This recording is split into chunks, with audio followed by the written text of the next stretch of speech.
Hello everyone. Arbitrary learnings के इस video में आपका स्वागत है। इस वीडियो में हम देखेंगे और सीखेंगे, थोड़ा समझेंगे इतिहास के बारे में, हिस्ट्री। और ये जो हिस्ट्री रहेगा, हम लोग बिल्कुल प्री हिस्टोरिक एरा से लेके एंशंट हिस्ट्री, और कोशिश करेंगे थोड़ा सा मेडिवल हिस्ट्री के बारे में भी जानें। काफ़ी लंबा ड्यूरेशन रहेगा ये वीडियो का, लेकिन हम फोकस ज़्यादा रखेंगे इंडियन सब कॉन्टिनेंट में जो जो चेंजेस हो रहे थे उसी के अंदर हमारा स्कोप रहेगा। तो हम स्टार्ट करते हैं। स्टार्ट करने से पहले एक डिस्क्लेमर देना चाहूँगा। ये बहुत ज़्यादा डिस्क्रिप्टिव नहीं रहेगा। ये बस हाइलाइट्स रहेगा हिस्ट्री का, जो जो हुआ था, जैसे जैसे हुआ था। बिकॉज़ हम लोग हज़ारों लाखों साल पुरानी बातें करेंगे शायद, तो उसको कुछ मिनटों में कवर करना पॉसिबल नहीं है। इसके लिए इसको एग्ज़ाम में तो बिल्कुल रेफ़र मत करिएगा, इतना सफिशिएंट नहीं होगा कि आपको बहुत अच्छे नंबर आ जाए। इसको पढ़ के जाओगे, कम मार्क्स आएँगे, मेरे पास तो बिल्कुल मत आना। हाँ, इसको एक रेफ़रेंस की तरह ले सकते हैं, और जो भी एरा या जो भी ड्यूरेशन ज़्यादा इंटरेस्टिंग लगेगा, मे बी उसके बारे में थोड़ा और पढ़ सकते हैं, थोड़ा और ज़्यादा रिसर्च कर सकते हैं। थोड़ा ज़्यादा नॉलेज हो जाएगा। तो स्टार्ट करते हैं। इस वीडियो में हम इंसानों के बारे में ही ज़्यादा फ़ोकस करेंगे, क्योंकि ऑब्वियसली हिस्ट्री जो है, हम इंसानों के बारे में ही ज़्यादा डिस्कशन करते हैं। बिग बैंग थ्योरी की अगर हम माने, तो अर्थ का फॉर्मेशन 4.5 बिलियन साल पहले हुआ था। बिग बैंग थ्योरी के बारे में अगर थोड़ा ज़्यादा जानना है तो साइंस पढ़ लीजिए, हिस्ट्री के साथ साथ थोड़ा पता चल जाएगा। तो अर्थ जब फॉर्म हुआ था तो पहले पहले बहुत गर्म था। तो उसको ठंडा होके रहने के लायक, मतलब नॉट ओनली इंसान, पहले जो जानवर या जीव जंतु थे उनके रहने लायक बनने कब बना था, वो 4.2 बिलियन साल पहले बना था। फिर 4 बिलियन साल पहले पहला जो सिंगल सेलुलर ऑर्गेनिजम्स वो आया था। फिर लगभग 3 बिलियन बिलियन साल पहले पहला फोटोसिंथेसिस का कॉन्सेप्ट आया था प्लांट्स के अंदर में, जो सिंगल सेलुलर ऑर्गेनिजम्स के अंदर में। उसके बाद करीब करीब 1 बिलियन साल पहले हम अगर देखें तो मल्टी सेलुलर ऑर्गेनिजम्स आए थे। और ये जो सिंगल सेलुलर ऑर्गेनिजम्स है ऊपर 4 बिलियन साल पहले, और ये मल्टी सेलुलर आए थे 1 बिलियन साल पहले। फिर 475 मिलियन ईयर्स अगो जो थे, वो पेड़ पौधे ज़मीन पे आए थे। अभी तक जितने भी जीव जंतु आ रहे थे पहले, वो पानी के अंदर थे। तो 475 मिलियन साल पहले वो पहले जो थे पेड़ पौधे ज़मीन पे आए। उसके बाद करीब 200 मिलियन साल पहले जो पहले मैमल्स थे वो आए। मैमल्स का मतलब जो स्तनधारी जीव होते हैं वो।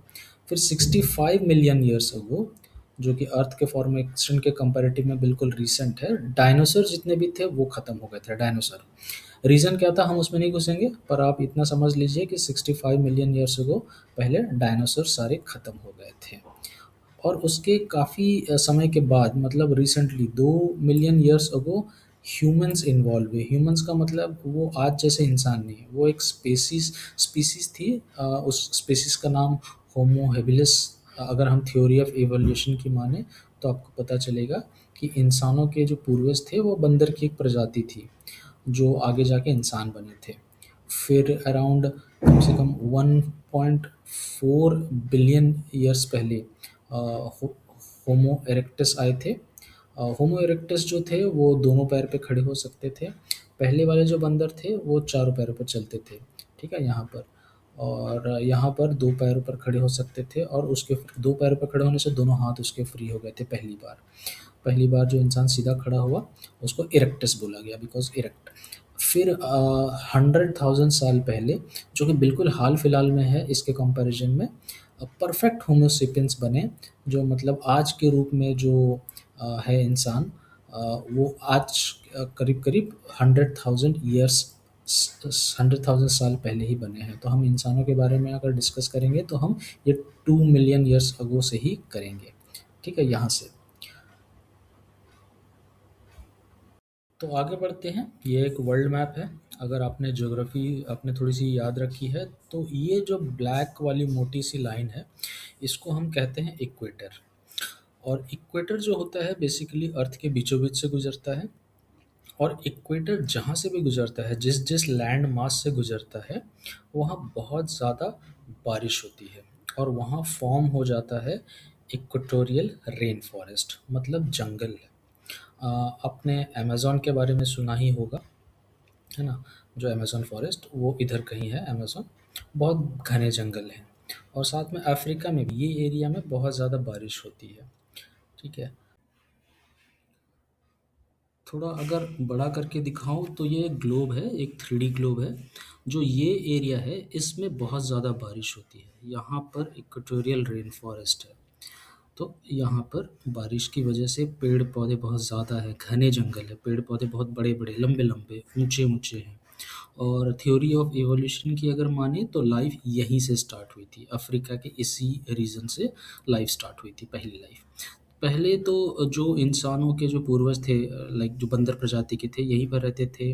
पेड़ पेड़ बहुत थे, बहुत सारे थे, तो ये पेड़ पे ही लटकते थे, कंदमूल खाते थे और यहीं पर रहते थे।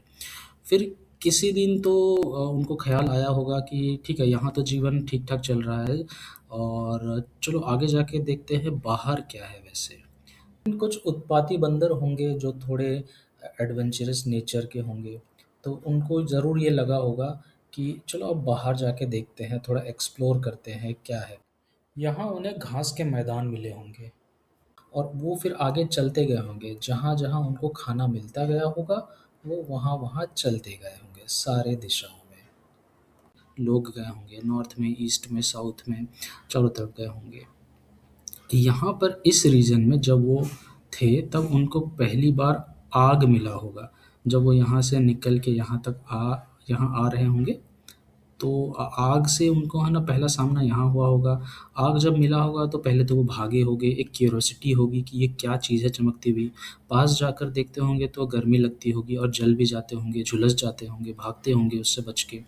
इसके बाद कई सालों तक ऐसा ही चलता रहा होगा, लेकिन फिर धीरे-धीरे उनको समझ में आ गया होगा कि आग से बचने का एक ही तरीका है कि दूर रहो, जितना दूर रहेंगे उतना ही सही है।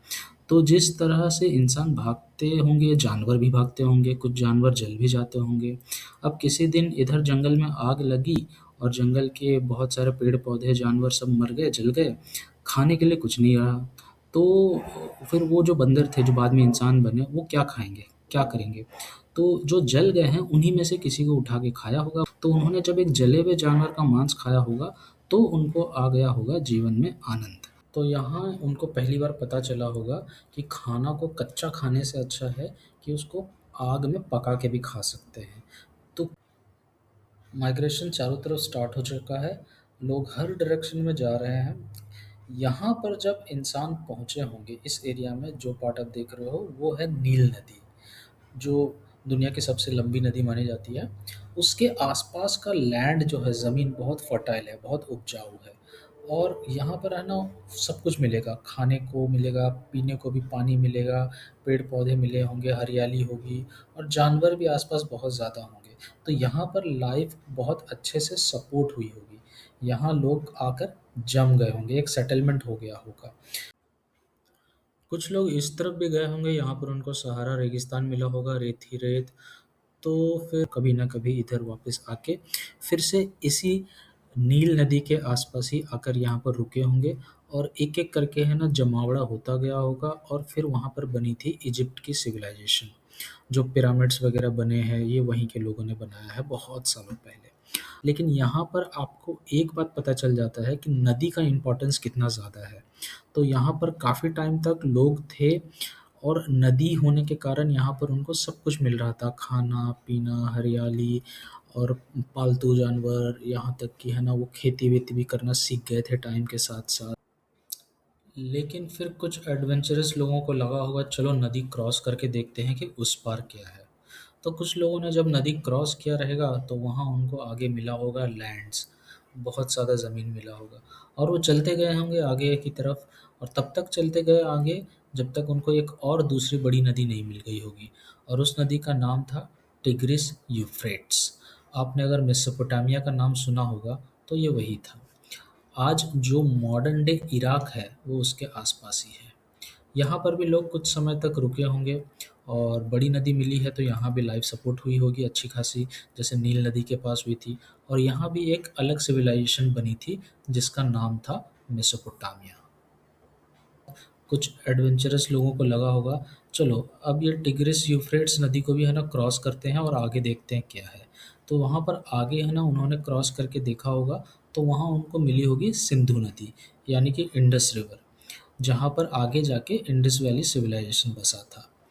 कुछ लोग यहाँ से इस तरह से निकल गए होंगे जहाँ पर उनको आगे जाके येलो रिवर मिला होगा। तो हम एक पैटर्न देख पा रहे हैं यहाँ पर कि जहाँ-जहाँ बड़ी-बड़ी नदियाँ मिलती हैं, वहाँ पर लाइफ बहुत अच्छे से सपोर्ट होती है, नरिश होती है और बड़े-बड़े सिविलाइजेशन बनते हैं। चाहे वो मेसोपोटामिया का सिविलाइजेशन हो जो टिग्रिस यूफ्रेट्स नदी के आसपास हो, या फिर इंडस वैली सिविलाइजेशन, सिंधु सभ्यता जो इंडस रिवर के पास था, या फिर एंशिएंट इजिप्ट की जो सभ्यता है जो अम, नील नदी के पास थी। इसके अलावा भी बहुत सारे सभ्यताएं थी, सिविलाइजेशन थी, माया सिविलाइजेशन, एंशिएंट चाइना या फिर एंशिएंट ग्रीक सिविलाइजेशन। पर इम्पॉर्टेंट बात ये है कि maximum majority of the civilization जो थी वो नदी या किसी बड़े वाटर बॉडीज़ के पास ही थी। ये एक टाइमलाइन है रेफरेंस के लिए। इस टाइमलाइन को और भी डिटेल में देखेंगे आगे इसी वीडियो में। तो जैसे कि हमने पहले डिस्कस किया था कि हम इंडियन सब कॉन्टिनेंट के कॉन्टेक्स्ट में ही ज़्यादा डिस्कशन करेंगे।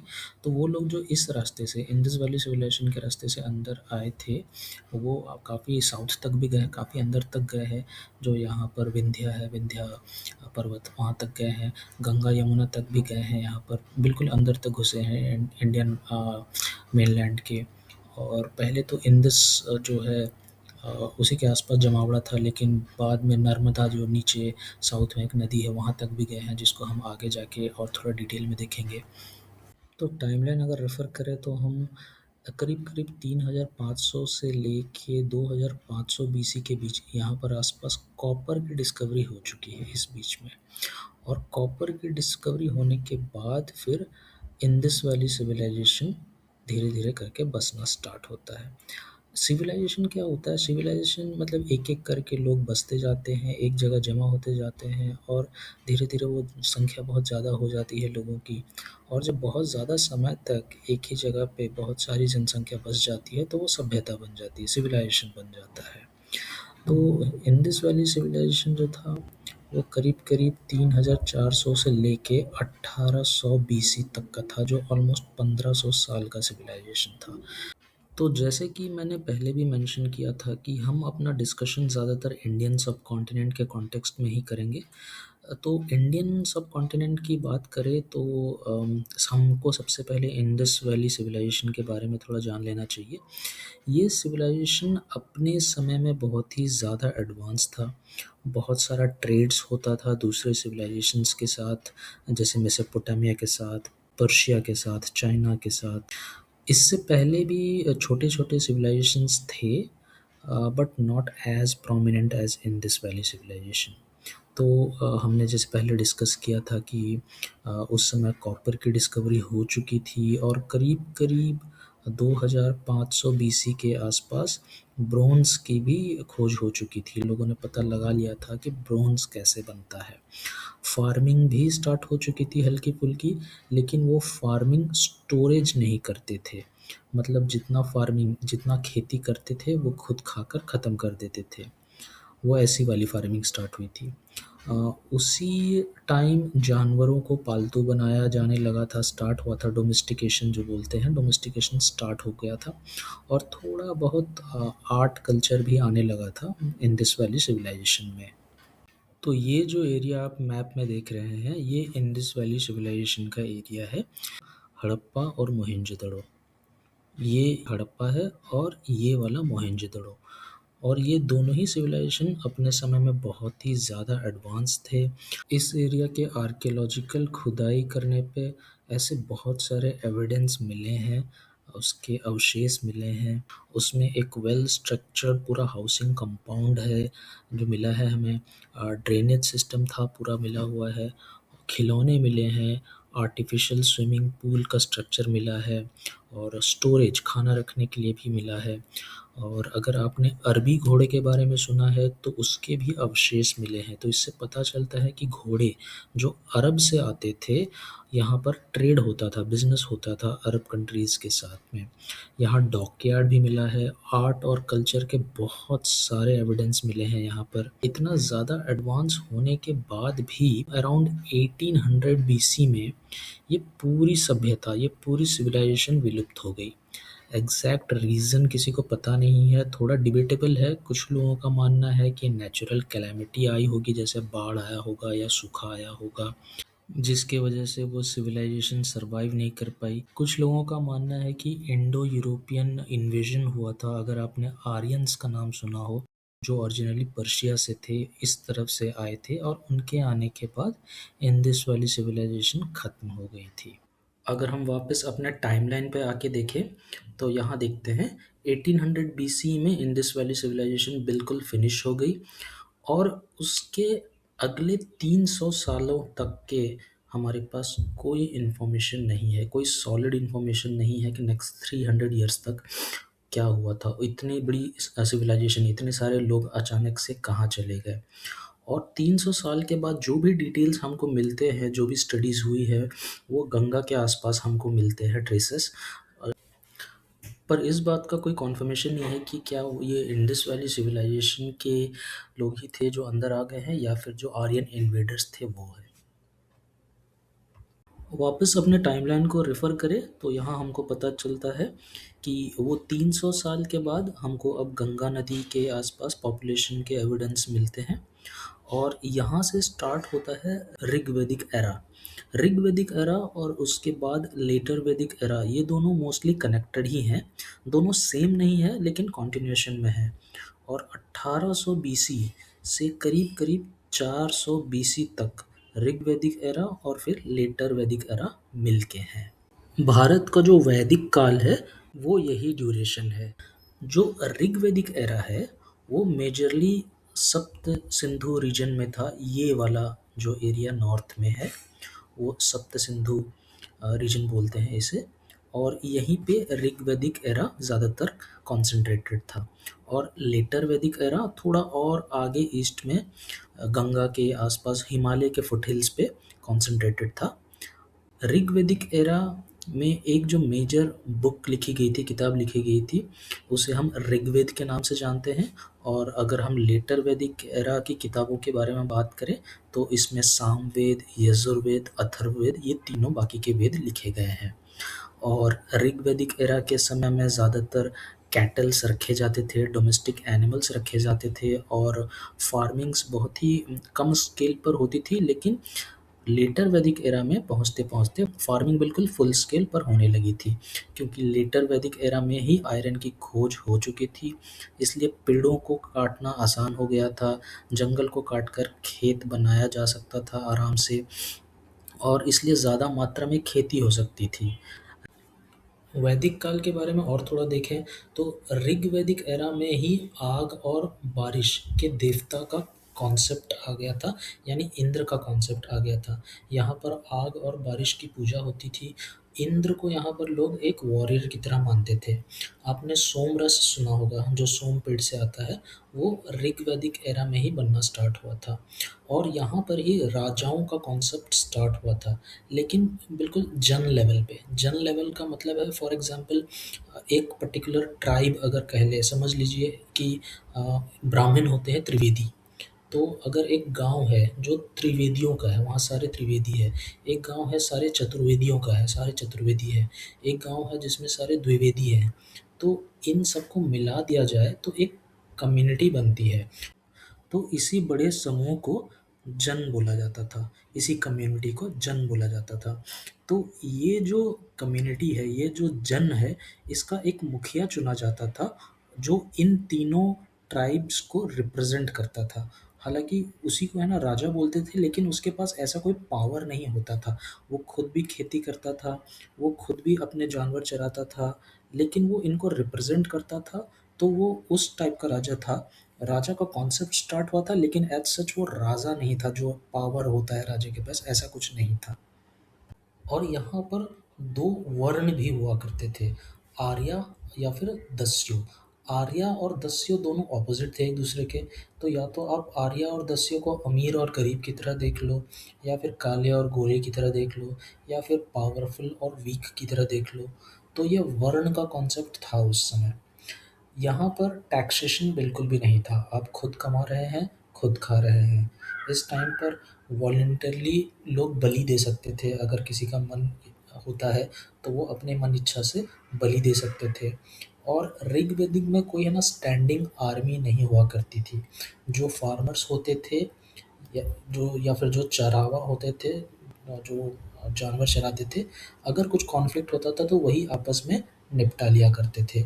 और यहाँ पर किसी आइडल की पूजा नहीं होती थी, मूर्ति पूजा नहीं होती थी। इसीलिए है ना उस समय कोई मंदिर का इस्टेब्लिशमेंट हमको नहीं दिखता है ऋग्वैदिक एरा में। वहीं अगर हम लेटर वैदिक एरा की बात करें तो यहाँ पर हमने जैसे डिस्कस किया था, लेटर वैदिक एरा वाला जो एरिया है ये हिमालय के नीचे, हिमालय के फुटहिल्स पे गंगा के आसपास का किना एरिया है, जहाँ पर मेजरली कंसंट्रेशन था पॉपुलेशन का। बिकॉज़ ये एरिया बहुत ज़्यादा फर्टाइल है, बिकॉज़ गंगा नदी है वहाँ पर, तो यहाँ पर फार्मिंग बहुत फुल स्केल पे चालू हो गई है। इसी समय आयरन की भी खोज हो चुकी है। इसका मतलब है आयरन की मदद से कुल्हाड़ी बन गए हैं, पेड़ जंगल काटने में बहुत आसानी हो गई है। और उसके बाद बहुत फुल स्केल पे फार्मिंग हो रही है, तो सेटलमेंट बहुत ज़्यादा हो रहा है इसी गंगा नदी के आसपास। और इसी एरा में राजा जो था वो थोड़ा पावरफुल हो गया है। हमने जो जन का कॉन्सेप्ट ऋग्वैदिक एरा में डिस्कस किया था, वो द्विवेदी त्रिवेदी चतुर्वेदी वाला कॉन्सेप्ट, तो उनका कॉलेशन यानी कि एक संगठन बनता था। रेफरेंस के लिए जैसे अगर आपने अभी सुना होगा कि 100 जन मिलके एक कुरु बनते थे, और जैसे कौरवों का नाम सुना होगा आपने, वैसे ही 5 जन मिलके पांचाल बनते थे। पांचाल नरेश में भी आपने नाम सुना होगा, जो कि पांडवों का रेफरेंस देते हैं। मतलब ये जो पांडव और कौरव जो हैं वो जन के संख्या पर निर्भर होता है। 5 जन यानी कि पांचाल बनता है, 100 जन एक कुरु यानी कौरव बनता है। आगे बढ़ते हैं। तो यहाँ इसी एरा में आके यहाँ जो राजा को कॉन्सेप्ट है, जैसे कि हमने पहले डिस्कस किया था, इसी एरा में, लेटर वैदिक एरा में राजा थोड़ा पावरफुल हो गया था। वो अपना पावर शो भी करता था। वो अश्वमेध यज्ञ करवा सकता था। अश्वमेध यज्ञ का मतलब एक घोड़े को भेजता था, जहाँ उसका घोड़ा गया, जिस डायरेक्शन में, जिस भी एरिया में वो जाता था, वो एरिया उस राजा का हो जाता था। जो उसको ना माने उसके साथ उसकी लड़ाई होती थी। राजसूय यज्ञ भी वो कर सकता था। राजसूय यज्ञ के जरिए राजा बेसिकली अपना वर्चस्व कायम करता था। वो लोगों को बताता था कि मैं समर्थ हूँ। वो इस तरह के बहुत सारे और भी यज्ञ करा सकता था। उसके पास खुद का एक महल हुआ करता था। उसके पास पावर था। उसके पास अपने कोर्ट्स हुआ करते थे, दरबार जिसको बोलते हैं, जहाँ पर उसके खुद के मिनिस्टर्स हुआ करते थे। ये सारे लेटर वैदिक एरा में आते थे। जैसे हमने पहले डिस्कस किया कि ऋग वैदिक एरा में दो ही वर्ण होते थे, आर्या या तो दस्यु। पर लेटर वैदिक एरा में लोगों के पास थोड़ा ज़्यादा दिमाग आ गया है। उन्होंने बोला कि दो से अपना काम नहीं चलेगा, हमको चार रखना चाहिए।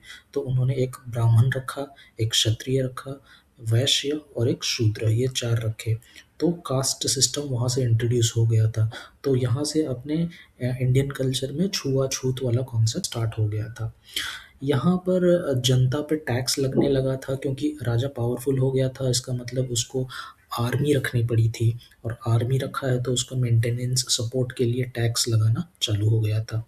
जो टैक्स चुकता था वो बेसिकली एक भाग होता था।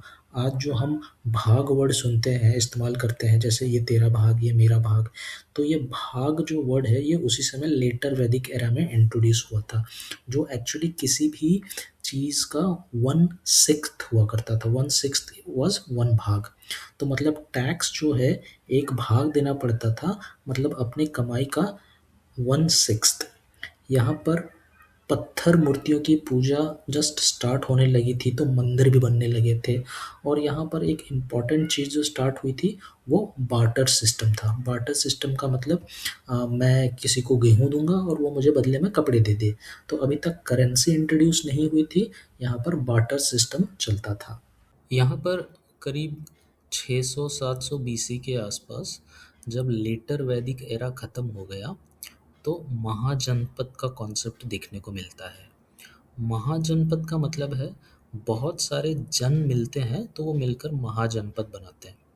जैसे हमने डिस्कशन किया था जन के बारे में अपने ऋग्वैदिक एरा के टाइम पे, तो महाजनपद बहुत सारे जन का समूह होता है।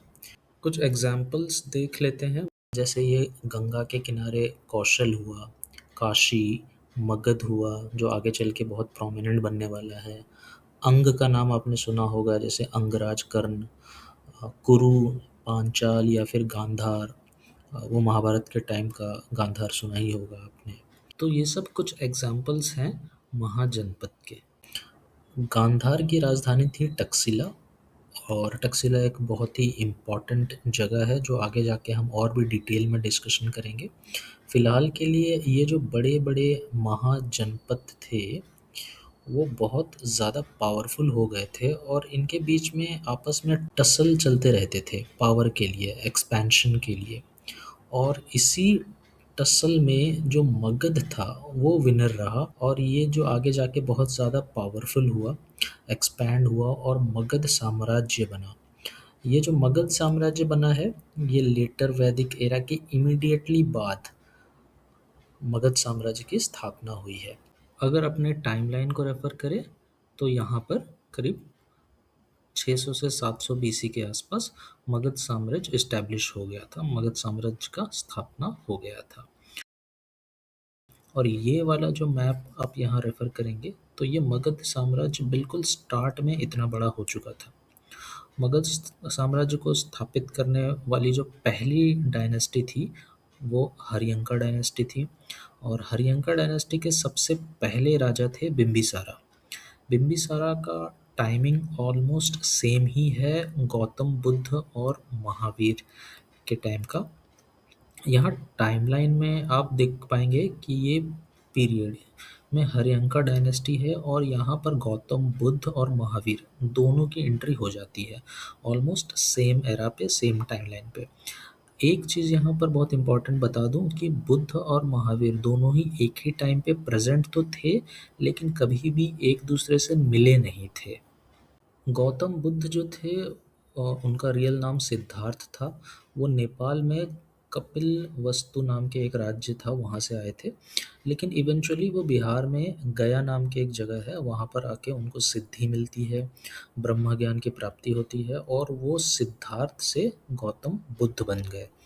उनकी टीचिंग जो थी वो पाली लैंग्वेज में हुआ करती थी, और उन्होंने एक संघ बनाया, और ये जो संघ था इसकी बहुत सी टीचिंग्स थी, लेकिन 3 हाइलाइट हैं।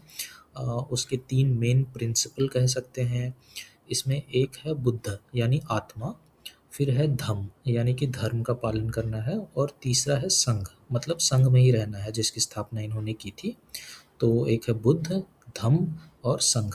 तो यहीं से वो आया है बुद्धं शरणं गच्छामि, धर्मं शरणं गच्छामि, संघं शरणं गच्छामि। ऑलमोस्ट सेम टाइम पर महावीर भी बिहार के आसपास ही थे और अपनी टीचिंग्स दे रहे थे। महावीर जो लैंग्वेज यूज़ कर रहे थे वो थी प्राकृत लैंग्वेज, गौतम बुद्ध की लैंग्वेज थी पाली। तो और महावीर जो है वो जैन धर्म से बिलोंग करते थे, और गौतम बुद्ध बौद्ध धर्म से रिलेटेड है। फिर से एक बार रिपीट कर दूं, दोनों सेम टाइम पे हैं, लेकिन दोनों कभी एक दूसरे से मिले नहीं हैं। तो आगे बढ़ते हैं। हरियंका डायनेस्टी के पहले राजा थे बिंबिसारा, ये हमने डिस्कस किया, और उसके बाद जो दूसरे हरियंका डायनेस्टी के रूलर थे उनका नाम था अजातशत्रु। उसके बाद जो थर्ड राजा आए थे वो थे उडायन। इनफैक्ट वो लास्ट रहे हरियंका डायनेस्टी के। उडायन ने ही पाटलिपुत्र का फाउंडेशन रखा था। पाटलिपुत्र जो आज के टाइम पे पटना है, जिसको बोलते हैं पटना, पाटलिपुत्र को सिर्फ उन्होंने बसाया था उडायन ने। अभी तक राजधानी नहीं बनी थी।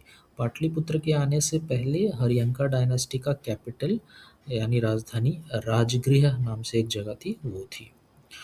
उडायन जो राजा थे हरियंका डायनेस्टी के लास्ट, उनके साथ ट्रेजेडी ये हो गई कि उनके ही सेना में उनका एक मिनिस्टर हुआ करता था जिसका नाम था शिशुनाग। शिशुनाग ने उडायन को उड़ा दिया, मार दिया, और उसके बाद शिशुनाग ने अपना खुद का एक डायनेस्टी इस्टेब्लिश किया जिसको हम शिशुनाग डायनेस्टी बोल के जानते हैं, और उस डायनेस्टी के वो पहले राजा खुद बने, शिशुराज। तो उन्होंने जो कैपिटल पहले राजगृह थी उसको शिफ्ट करके पाटलिपुत्र को कैपिटल बनाया। वही पाटलिपुत्र जिसका फाउंडेशन रखा था उडायन ने, उडायन को ही शिशुनाग ने मारा था। शिशुनाग डायनेस्टी के जो लास्ट रूलर थे उनका नाम था कालशोक। उसके साथ भी सेम ट्रेजेडी हुई। तो जैसे उड़ायन के साथ हुई थी, उड़ायन के मिनिस्टर ने उसको मारा था, और शिशुनाग डायनेस्टी का लास्ट किंग कालाशोक को भी उसके ही एक मिनिस्टर ने मार दिया। तो ऐसा चल ही रहा है। यहाँ पर हम आगे भी देखेंगे, ऐसे बहुत सारे इंसिडेंट्स आएंगे जहाँ पर उनके खुद के मिनिस्टर्स ने अपने राजा को मार के खुद राजा बन जाते हैं। तो जिसने काल अशोक को मारा था उसका नाम था महापद्मनंदा। महापद्मनंदा जो था वो बहुत ही ज़्यादा फेमस था। उसका नाम ही महापद्म था, मतलब उसका पद ही बहुत महान था, हाई था। उनकी जो सेना थी, जो उसकी आर्मी थी, उसको उग्रसेन या उग्र सेना कहा जाता था, क्योंकि उसकी जो आर्मी थी बहुत ज़्यादा एग्रेसिव थी। और ऐसा कहा जाता है कि अलेक्जेंडर जो ग्रेट जो था, आपने सुना होगा, इस टाइमलाइन में अगर देखें, यहाँ नंदा डायनेस्टी के टाइम की बात है, तो यहाँ अलेक्जेंडर की आर्मी भी रिट्रीट हो गई थी, मतलब वो पीछे हट गई थी जब उनको पता चला था कि जो नेक्स्ट लड़ाई है महापद्मनंदा की उग्र सेना के साथ होने वाली है। तो उनकी सेना इस तरह से बहुत ज़्यादा एग्रेसिव सेना के रूप में जानी जाती थी, उग्र सेना। इधर एक पैरेलल सीक्वेंस ऑफ इवेंट्स भी है जो फटाफट डिस्कस कर लेते हैं। इसी टाइम ड्यूरेशन में पर्शियंस इधर से बहुत सारे अटैक कर रहे थे, क्योंकि छोटे-छोटे जो जन थे वो ख़त्म हो गए थे, और महाजनपद में भी मगध ही सबसे स्ट्रॉन्ग था, वो सबको हरा रहा था। लेकिन ये वेस्ट का जो एरिया था वो थोड़ा वल्नरेबल हो गया था। तो यहाँ पर पर्शियंस भी अटैक कर करके बहुत सारा एरिया जीत चुके थे ऑलरेडी, और भी अंदर आ रहे थे। तो एक पर्शियन राजा था जिसका नाम था साइरस। उन्होंने बहुत सारा एरिया जीत रखा था, और डैरियस था जिसने साइरस के बाद बहुत सारा एक्सपेंशन किया था। लेकिन इन सब में जो सबसे प्रोमिनेंट इन्वेडर था वो अलेक्जेंडर था, जिसने पूरा का पूरा ये एरिया पर्शियन से जीत लिया था। अगर आपने पोरस और सिकंदर की लड़ाई सुनी होगी तो वो एग्जैक्टली यहाँ पर अ, हुआ था। एक राजा थे जिनका नाम था पुरुषोत्तम। अब वो अलेक्जेंडर लोग जब आए थे, उनके सैनिक वगैरह पुरुषोत्तम नहीं बोल सकते थे, प्रोनाउंस नहीं कर सकते थे, तो उन्होंने उनका नाम पोरस रख दिया। तो इधर वालों ने यहाँ के लोगों ने अलेक्जेंडर नहीं बोल सकते थे, तो उसका नाम बोलते बोलते सिकंदर रख दिया। तो उसी तरह से सिकंदर और पोरस हो गया, और जबकि उनका असली नाम अलेक्जेंडर और पुरुषोत्तम था। यहाँ पर झेलम नदी है, और इसी के आसपास अलेक्जेंडर और पोरस की, सिकंदर और पोरस की अगर फेमस लड़ाई के किस्से आपने सुने हैं तो यहीं पर हुई थी, जिसमें पोरस हार गए थे सिकंदर से। यहाँ सिकंदर के जीतने के बाद वो अंदर जब आने लगे वेस्ट से इंडिया के अंदर, तो उनको जब पता चला कि उनकी जो नेक्स्ट लड़ाई है वो मगध साम्राज्य से होगी, और वो भी महापद्मनंदा की के उग्र सेना से होगी। तो ऐसा बोला जाता है कि ये जानने के बाद उनकी सेना थोड़ी डिस्करेज हो गई, और यहाँ से उन्होंने रिट्रीट कर लिया था। और यहाँ से वापस जाते टाइम अलेक्जेंडर ग्रीस वापस जा रहे थे, वो ग्रीस से बिलोंग करता था। तो रास्ते में ही बेबीलोनिया में उसके आसपास उसकी डेथ हो गई थी, और उसके मरने के बाद ये जो एरिया, जो जितना भी उसने जीता हुआ था, उस पूरे लैंड के छोटे-छोटे टुकड़े करके उसके ही कमांडर्स ने सब ने अपने-अपने कंट्रोल में ले लिया था। और आपको पता है कि जब बड़ा किंगडम छोटे-छोटे टुकड़ों में बँट जाता है तो वो कमज़ोर हो जाता है। तो ये जो एरिया है वो और भी ज़्यादा कमज़ोर हो गया, वल्नरेबल हो गया था।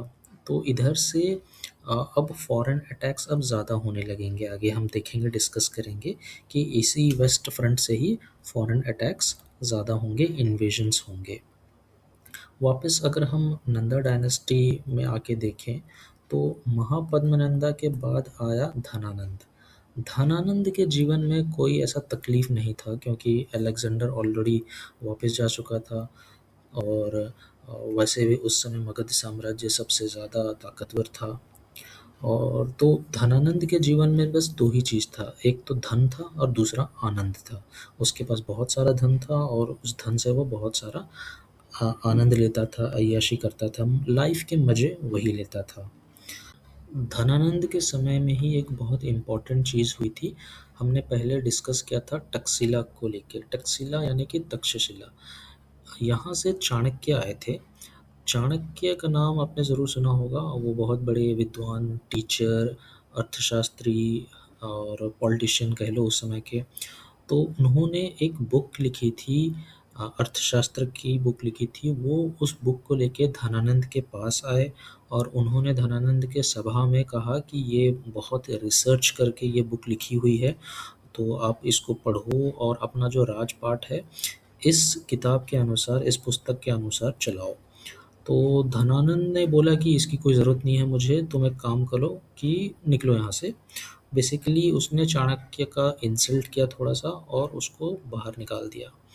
उसके बाद चाणक्य ने कसम खाया था कि अब मैं इस धनानंद को ठिकाने लगाऊंगा, और वहाँ से उन्होंने दोस्ती करी चंद्रगुप्त से, चंद्रगुप्त मौर्य से। चंद्रगुप्त मौर्य चाणक्य के शिष्य बन गए और दोनों ने मिलके धनानंद को हराया और उसके राज्य जो मगध था उस पर कब्जा किया, और उन्होंने नंदा डायनेस्टी को हटा के मौर्य डायनेस्टी इस्टेब्लिश की।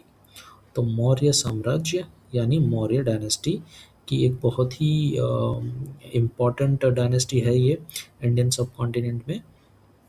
जैसा कि इस मैप में आप देख पा रहे हैं कि मौर्य साम्राज्य अपने पीक टाइम पे इतने सारे एरिया पे फैला हुआ था, इतने सारे एरिया पे वो रूल करता था। इनफैक्ट ये एक ऐसा डायनेस्टी था जिसने इंडिया का मैक्सिमम लैंड एरिया पे रूल किया है। ये टकशिला है यानी कि तक्षशिला, जहाँ से चाणक्य आए थे। और ये पाटलिपुत्र है जो कि मगध की राजधानी थी उस समय। और ये पूरा हाइलाइटेड एरिया मौर्यन डायनेस्टी का था। मौर्य साम्राज्य की अगर राजाओं की हम बात करें तो सबसे पहले राजा ऑब्वियसली चंद्रगुप्त मौर्य थे, जिन्होंने चाणक्य के साथ मिलकर स्थापना किया था इस साम्राज्य का। उसके बाद बिंदुसार हैं, तो उन्होंने थोड़ा और एक्सपैंड किया था। बिंदुसार ने एक्सपैंड तो किया पर वो साउथ में ज़्यादा नहीं गए, क्योंकि साउथ में ये जो तीन राज्य थे, चोला, पांड्या और चेरा, ये तीनों राज्य मौर्यन साम्राज्य के साथ बहुत अच्छा रिलेशन था इनका। तो इनके ऊपर कभी इन्वेड नहीं किया बिंदुसार ने, इनके साथ टर्म्स अच्छे बना के रखे। आगे जाकर हम साउथ के इन एम्पायर्स के बारे में और भी थोड़ा डिस्कस करेंगे। चोला, पांड्या, चेरा, इसके अलावा भी बहुत सारे डायनेस्टी हैं, जैसे चालुक्य हैं, सतवाहनाज हैं, उनके बारे में भी थोड़ा डिस्कस करेंगे। अभी थोड़ा कंसंट्रेट करते हैं मौर्य डायनेस्टी के बारे में। बिंदुसारा के बाद आते हैं अशोक, सम्राट अशोक, अशोक द ग्रेट, ये तो आपने सुना होगा शायद। तो कभी कभी चंड अशोक भी बोला जाता है। अगर आपने ये टर्म सुना है चंड अशोक, तो इसके पीछे एक कहानी है जो बता देता हूँ। ऐसा कहा जाता है कि बिंदुसारा जो कि अशोक के पिता थे, उनके बहुत सारे बच्चे थे, और उनके सबसे बड़े बेटे तक्षशिला में थे और अशोक खुद दिल्ली में थे। तो बिंदुसारा अपने मरने के समय अपने बड़े बेटे को तक्षशिला से बुलाते हैं, पाटलिपुत्र, और अपना राज्य संभालने को कहते हैं। ये बात अशोक को जब पता चली तो वो उस समय दिल्ली में था। तो दिल्ली अ, पाटलिपुत्र से थोड़ा पास है एज़ कम्पेयर टू तक्षशिला। तो वो फटाफट पाटलिपुत्र पहुंच गया और उसने अपने राज्य पे कब्जा कर लिया, हड़प लिया कहने का मतलब है, और उसने अब उस राज्य को कंट्रोल में ले लिया। उसके बाद जब तक उसका बड़ा बेटा पहुंचा तक्षशिला से, तो उसने बोला ये तुमने गलत किया है। और ऐसा कहा जाता है कि अशोका ने अपने बड़े भाई के साथ साथ अपने बाकी सारे भाइयों को एक एक करके मार दिया। सिर्फ अपने सबसे छोटे भाई को छोड़ दिया था, जिसका नाम था टिस्सा। ये थोड़ा डिबेटेबल है, बहुत लोग इस चीज़ के ऊपर आर्गुमेंट करते हैं कि ये टोटल कितने भाई थे। कुछ बुक्स में कहते हैं कि उसके 100 भाई थे, 100 को मारा था, कुछ कहते हैं 99 को मारा था, कुछ कहते हैं कि 6 भाई थे, सिर्फ उनको ही मारा था। पर इतने सारे भाइयों को उसने मार दिया, इसलिए उसका नाम चंड अशोक पड़ता है। अशोक अपने समय में बहुत ही हिंसक राजा था। उसे किसी को मारने से कुछ फ़र्क नहीं पड़ता था, बहुत ज़्यादा एग्रेसिव था, निर्दयी था, बहुत डर के रहते थे बाकी के राज्य के राजा उस समय। लेकिन उसका इस एटीट्यूड में चेंज आया कलिंग की लड़ाई के बाद। कलिंग की लड़ाई अशोक जीत तो गया था, लेकिन उसके अंदर पूरा चेंज आ गया, स्पिरिचुअल चेंज आ गया, और उसके बाद उसने लड़ाई करना, मार काट करना छोड़ दिया और बिल्कुल स्पिरिचुअल हो गया। उसके बाद ये मौर्य साम्राज्य धीरे धीरे कमज़ोर होता गया, क्योंकि अशोक अब इंटरेस्टेड नहीं था लड़ाई में। इसलिए बाकी जो दूसरे आसपास के राज्य थे, उन लोगों को अशोक से अब डर नहीं लगता था, क्योंकि उनको पता था अशोक अब स्पिरिचुअल हो चुका है, लड़ाई नहीं करेगा। तो अशोक के बाद मौर्य साम्राज्य में बहुत सारे छोटे छोटे राजा लोग आए, जो कि बहुत ज़्यादा इफ़ेक्टिव नहीं रहे। और मौर्य डायनेस्टी के जो लास्ट राजा थे, उनका नाम था बृहद्रथ। बृहद्रथ के साथ भी वही ट्रेजेडी हुई जो कि शिशुनागा के साथ हुई थी, फिर उदयन के साथ भी हुई थी हर्यंका डायनेस्टी में। बृहद्रथ के साथ भी सेम चीज़ हुई, उसके एक मिनिस्टर ने उसको उड़ा दिया, मार दिया। अब बृहद्रथ के मरने के बाद ये जो मौर्य एम्पायर है वो ऑलमोस्ट ख़त्म होने लगी, बिल्कुल कमज़ोर हो गई। और ये जो मौर्य एम्पायर ख़त्म हुआ, यहाँ टाइमलाइन में देख सकते हैं, मौर्य डायनेस्टी के बाद आता है संगा डायनेस्टी, जो करीब 100 साल रही। और उसके बाद आई है Kanva dynasty. Kanva dynasty Magadh era की आखिरी डायनेस्टी थी। इसके ख़त्म होते होते आप कह सकते हैं मगध एरा भी ख़त्म हो गया कन्वा डायनेस्टी के साथ। कन्वा डायनेस्टी बहुत ज़्यादा पावरफुल डायनेस्टी नहीं थी और बहुत ज़्यादा लंबा समय भी नहीं रहा इस डायनेस्टी का। 100 साल भी पूरे नहीं कर पाई थी, और उससे पहले ही कन्वा डायनेस्टी का डिक्लाइन हो गया था, करीब करीब 20 बीसी के आसपास। और इस तरह कन्वा के साथ साथ मगध का भी पतन हो गया। मगध साम्राज्य इंडियन सब कॉन्टिनेंट में एक मेजर एम्पायर था। तो आगे बढ़ने से पहले एक बार फिर से उसको रिवाइज कर लेते हैं, जिसमें पहले यहाँ पर हर्यंका डायनेस्टी थी, जिसमें महात्मा बुद्ध और महावीर थे। फिर उसके बाद शिशुनाग डायनेस्टी हुई। उसके बाद नंदा डायनेस्टी हुई, जो बहुत पावरफुल थी, जिसमें अलेक्जेंडर और पोलस की लड़ाई भी हुई थी, और अलेक्जेंडर उस समय रिट्रीट हो गया था, अलेक्जेंडर की सेना वापस चली गई थी। उसके बाद मोस्ट फेमस मौर्य साम्राज्य था, जिसमें अशोक, चाणक्य और चंद्रगुप्त मौर्य जैसे लोग थे। मगध का सबसे ज़्यादा एक्सपेंशन मौर्य के समय ही हुआ था। बहुत इन्फ्लुएंशियल था मौर्य साम्राज्य। और फिर मौर्य के बाद संगा डायनेस्टी आई, जो लगभग 100 साल रही, और उसके बाद कन्वा डायनेस्टी आई। तो यहाँ पर कन्वा डायनेस्टी खत्म हुई और सतवाहना डायनेस्टी पिक्चर में आती है। जैसे यहाँ पर जब कन्वा डिक्लाइन हुई, इनफैक्ट जब मौर्य डिक्लाइन हुई, तो इनके पास इतना ज़्यादा एरिया था कि वो संघा और कन्वा से संभल नहीं पा रहे थे। तो धीरे धीरे इस मौके का फ़ायदा उठा के सतवाहना ऑलमोस्ट इमीडिएटली मौर्य के बाद सबसे बड़ा साम्राज्य बन गया इंडियन सब कॉन्टिनेंट में। इनका राज करीब करीब 350 से 400 साल के आसपास तक रहा, लेकिन मेजरली ये साउथ में ही इनका रूल था। और इनको बेसिकली पुराणों में आंध्रा भी कहा जाता है, जो आज के प्रेजेंट डे पे आंध्र प्रदेश भी है। तो एक तरह से सतवाहनास को मौर्यस का इमीडिएट सक्सेसर भी माना जाता है। यहाँ पर मौर्य साम्राज्य के पतन होने के बाद अ, बहुत सारे फॉरेन अटैक्स होने लगे इंडियन मेनलैंड पे, क्योंकि मौर्य के जाने के बाद यहाँ का डिफेंस कमज़ोर हो गया था। और ये जो टाइम पीरियड है 200 बीसी से लेके 280 एडी के आसपास बहुत सारे फॉरेन अटैक्स होते हैं। यहाँ देख पाएंगे ये टाइमलाइन पे, ये जो ब्लैक वाले हैं सारे, ये फॉरेन अटैक्स है। और भी छोटे छोटे बहुत अटैक्स हुए थे, लेकिन ये सारे जो दिखाए गए हैं ये प्रोमिनेंट हैं। पहले बैक्ट्रियंस आए थे, जो बेसिकली इंडो ग्रीक थे। इनको संगा ने हरा दिया था, और इन लोगों ने ही सबसे पहले गोल्ड कॉइन इशू किए थे इंडियन सब कॉन्टिनेंट में। उसके बाद शाकाज आए थे। शाकाज जो थे वो इंडिया के वेस्ट में सेटल हो गए थे करीब 100 बीसी के आसपास, और वो काफ़ी टाइम तक रहे थे। 400 एडी के आसपास तक रहे थे, ऑलमोस्ट 500 साल, 100 बीसी से लेके 400 एडी तक।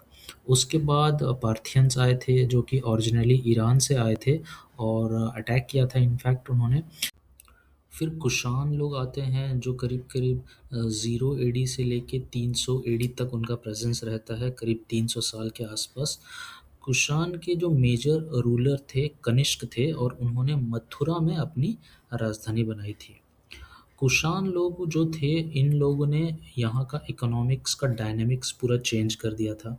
अगर हम ये मैप देखें तो ये वाला एरिया कुषाण ने अपने कंट्रोल में ले लिया था और यहाँ से सिल्क रूट गुजरता है। सिल्क रूट जिस रास्ते से सबसे ज़्यादा ट्रेड्स होते थे उस समय, तो यहाँ का कंट्रोल लेने से उनको बहुत ज़्यादा फ़ायदा हुआ।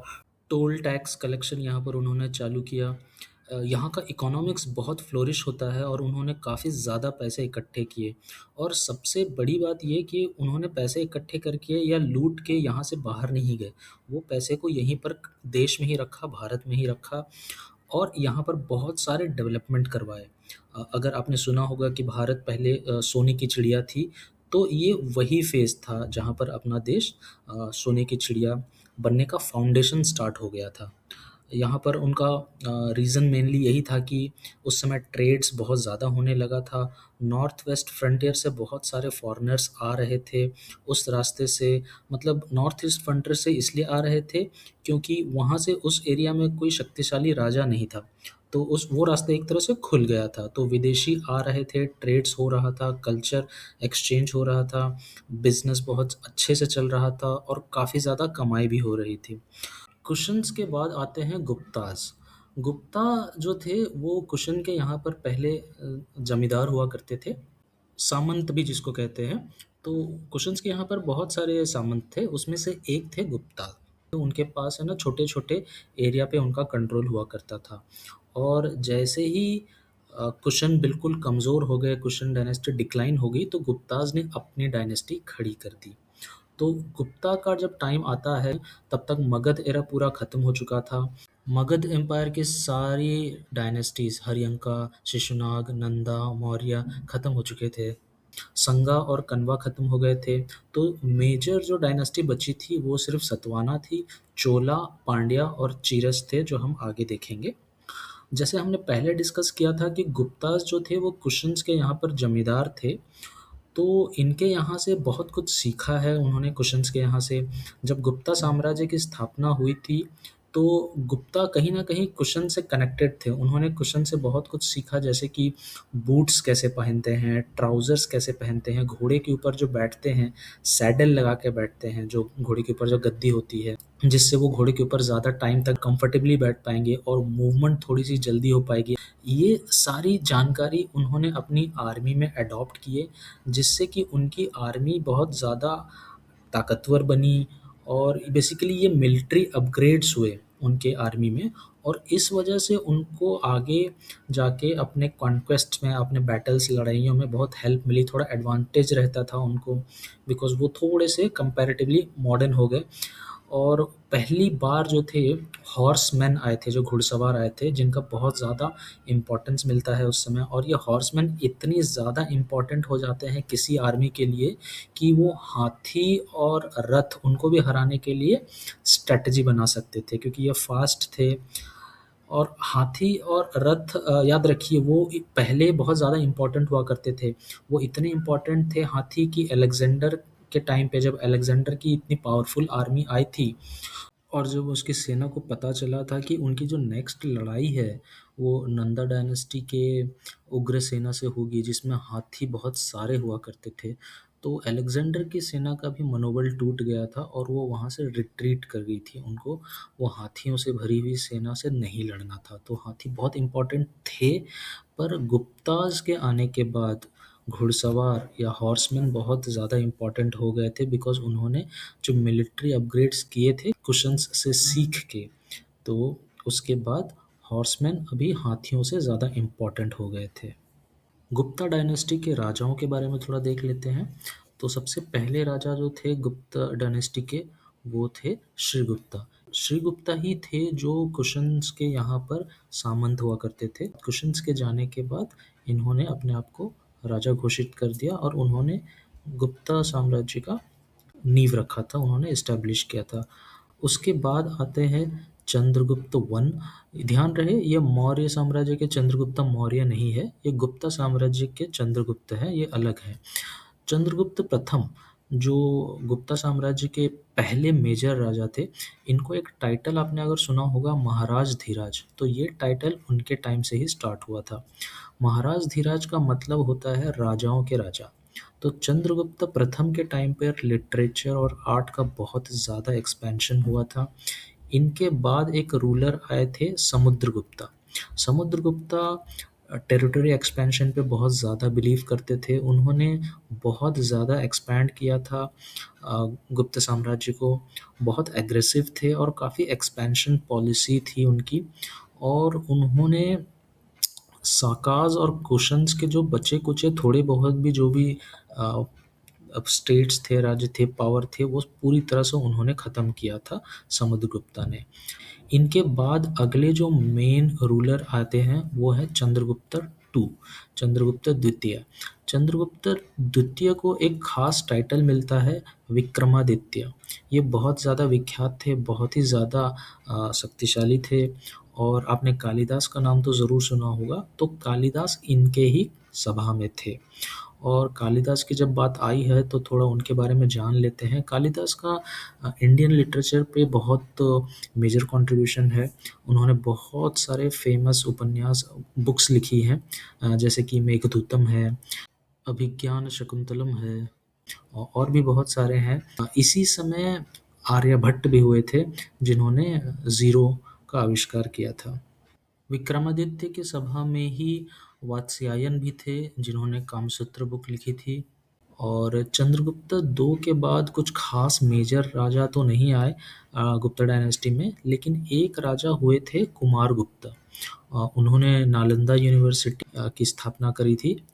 और नालंदा यूनिवर्सिटी जैसे कि आपको पता है कि वो बहुत ज़्यादा फेमस था अपने समय में, देश विदेश चारों तरफ से वहाँ पर विद्यार्थी आते थे पढ़ने के लिए। और इसके बाद जो लास्ट गुप्ता है, गुप्ता साम्राज्य के अंतिम राजा, वो स्कंदगुप्ता है। स्कंदगुप्ता के साथ ही गुप्ता डायनेस्टी ख़त्म हो जाती है, डिक्लाइन हो जाती है। और उसके बाद जो डायनेस्टी आती है वो पुष्यभूति डायनेस्टी होती है। इनका भी सेम स्टोरी था।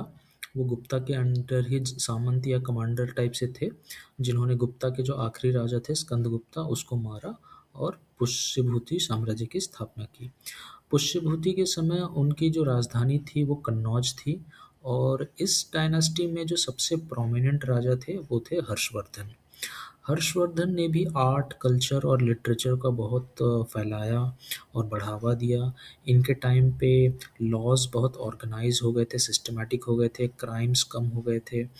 और इनका जो मेनली कंसंट्रेशन था नॉर्थ में ही रहा, नर्मदा नदी के ऊपर तक। एक बार इन्होंने साउथ में जाने की कोशिश की थी, लेकिन वहाँ चालुक्य थे जिन्होंने हर्षवर्धन को हराया था। और उसके बाद हर्षवर्धन नॉर्थ तक ही रहे। ऐसा माना जाता है, ऐसा कहा जाता है कि हर्षवर्धन नॉर्थ में आखिरी पावरफुल हिंदू राजा थे। हर्षवर्धन के जाने के बाद पुष्यभूति डायनेस्टी कमज़ोर होने लगती है और करीब 670 से 680 एडी के आसपास डायनेस्टी पूरी ख़त्म हो जाती है। अभी साउथ में थोड़ा देख लेते हैं। साउथ के कॉन्टेक्स्ट में अगर ये टाइमलाइन देखें तो हमने डिस्कस किया था कि चालुक्याज़ ने हराया था हर्षवर्धन को साउथ में, तो वो चालुक्याज़ यहाँ पर हैं इधर। ये सारे जो हैं साउथ के मेजर डायनेस्टीज़ हैं। पहले चेरा थे और पांड्या थे काफ़ी लंबे समय तक, फिर चोलाज़ भी थे, और सतवाना जो कि हमने पहले डिस्कस किया था वो इमीडिएट सक्सेसर रहे मौर्याज़ के। पल्लवाज़ आए, चालुक्याज़ भी थे। और अगर सतवाना को छोड़ दिया जाए तो बाकी सारे एम्पायर्स ये जो साउथ के हैं उनमें आपस में बहुत टसल होता था, लड़ाइयाँ होती थी पावर के लिए। खासकर पांड्या और चेरा ये मिल के दोनों चोला के ऊपर बहुत सारे अटैक करते थे। पर चोला जो था, चोला साम्राज्य, वो खुद ही बहुत ज़्यादा पावरफुल था। तो पांड्या जो थे वो कई बार कमज़ोर हुए, फिर स्ट्रॉन्ग हुए, लेकिन eventually they lasted very long, बहुत लंबे समय तक वो टिके रहे। उन्होंने श्रीलंका के कम से कम आधे भाग पे कब्जा कर लिया था, नॉर्थ श्रीलंका से करीब करीब 50% श्रीलंका उन्होंने जीत लिया था। उन्होंने कलिंगा और उड़ीसा तक भी उन्होंने जीता हुआ था। उसके बाद चेरा की अगर बात करें तो चेरा जो है आज का मॉडर्न डे केरला वाला एरिया है। चेरा ने लक्षद्वीप को कंट्रोल किया था और बाद में चोला के अंडर आ गया था। चोला तो और भी ज़्यादा उत्पाती रहे थे, उन्होंने अंडमान निकोबार पे इनकी प्रेजेंस तो थी और उसके आगे भी मालदीव्स और इंडोनेशिया तक भी चोलास पहुंच गए थे। अगर आपने सिबी नाम के राजा की कहानी सुनी है जिन्होंने एक कबूतर को एक बाज से बचाने के लिए उस बाज के वजन के बराबर अपने जांग अपने थाइस के मांस का टुकड़ा दिया था, अगर ये स्टोरी आपने सुनी है तो वो चोला के टाइम की स्टोरी है। सतवाना का टाइम पीरियड बाकियों के कंपैरिजन में थोड़ा कम था, लेकिन ये बहुत ज़्यादा एक्सपेंडेड थे, बहुत ज़्यादा रीजन पे उनका प्रेजेंस था, महाराष्ट्र से लेकर आंध्रा तक। और जो मराठी लैंग्वेज है, मराठी भाषा, उसकी फाउंडेशन यहीं से आती है, सतवाना से। पल्लवास जो थे वो सतवाना के बाद आए थे। सेम स्टोरी, सतवाना के यहाँ पर कोई जमींदार हुआ करता था और वहाँ पर किसी को मारा और फिर पल्लवास ने अपनी डायनेस्टी स्टार्ट करी थी। चालुक्य जो है वो आज का मॉडर्न डे कर्नाटका वाला एरिया है और इनका जो एरिया है वो कृष्णा और कावेरी नदी के बीच का एरिया है। लेकिन ये अपने पीक पे जब थे तब नर्मदा तक भी पहुंच गए थे नॉर्थ में। अगर मैप में ये देखें तो ये कृष्णा नदी है, ये कावेरी नदी है और ये नर्मदा नदी है। तो साउथ में तो यही कहानी है, ज़्यादातर आपस में ही पावर के लिए एक दूसरे से लड़ते रहते थे, कभी एक जीतता था कभी दूसरे जीतते थे। नॉर्थ में लेकिन जो एम्पायर्स थे उनको बाहर से आने वाले इन्वेडर्स से भी लड़ना पड़ता था, स्पेशली जो वेस्ट से जो इन्वेडर्स आ रहे थे। तो अभी हम मिडिवल एज तक पहुंच गए हैं। अभी फ़िलहाल इस वीडियो में इतना ही रखते हैं। आगे वैसे बहुत कुछ है देखने के लिए, दिल्ली सल्तनत है, उसके बाद मराठास हैं और साथ में फिर राजपूत हैं और भी बहुत कुछ है, लेकिन फ़िलहाल इस वीडियो को यहीं पर रखते हैं। अगर आपको लगे कि कुछ भी मिस हुआ है या फिर इन्फॉर्मेशन इनकरेक्ट बताया गया है तो प्लीज़ कमेंट्स में बताइए ज़रूर। और वीडियो को देखने के लिए thank you so much. Next video में जल्दी ही मिलते हैं।